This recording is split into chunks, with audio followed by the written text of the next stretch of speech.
इस बात से बिल्कुल मुत्तफ़िक नहीं हूँ आपकी।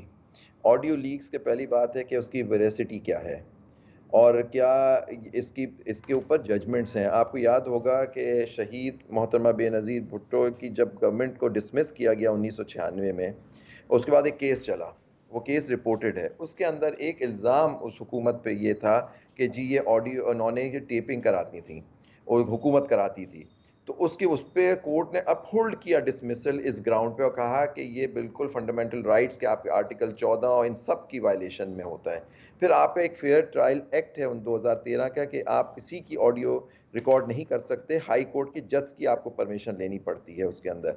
तो ये ऑडियो लीक्स निकालना पहली बात है कि कौन कर रहा है? क्या वो आदमी आके ये गवाही दे रहा है कि ये यही वही लोग हैं जिनकी बात आपने सुनी?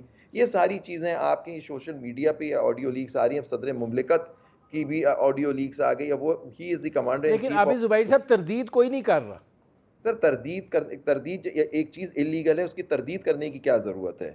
आप देखिए जो चीज़ इल्लीगल है, उसकी उसको इस्तेमाल अदालत में नहीं किया जा सकता, उसके बेसिस पे किसी को प्रोसिक्यूट नहीं किया जा सकता, तो उसकी तरदीद करें या ना करें क्या फ़र्क पड़ता है? आपने तो उसे यकीन कर लिया कि जी आपने अभी कहा कि ये उनकी ऑडियो लीक हो गई, आपके पास क्या सबूत है कि ये उन्हीं की ऑडियो लीक थी, जस्टिस साकिब निसार की या वकील साहब की? तो देखिए ना ये अहमद ख्वाजा साहब की, तो देखिए ना ये बातें आपने एक ऑडियो लीक करी, आपने उस पे यकीन कर लिया। सबने कहा हाँ, ये बात हुई है, अदालतें इस तरह से काम कर रही हैं, अदालतें इन्फ्लुएंस में हैं। देखिए, मैं ये बात कर रहा हूँ कि अब हमारा मुल्क इस पे चलेगा क्या सारा कि ऑडियो लीक्स आएगी कि ऑडियो फिर सबकी फिर ये यहाँ फिर प्राइवेसी का क्या कॉन्सेप्ट रह जाता है और फिर लॉ का क्या कॉन्सेप्ट रह जाता है कि अगर हमारे पूरा फैसले इस पे होंगे कि जी ऑडियो लीक्स पकड़ के ये दे दिया, वीडियो लीक्स आ गई, ऑडियो लीक्स आ गई। क्या ये अब सियासत रह गई है?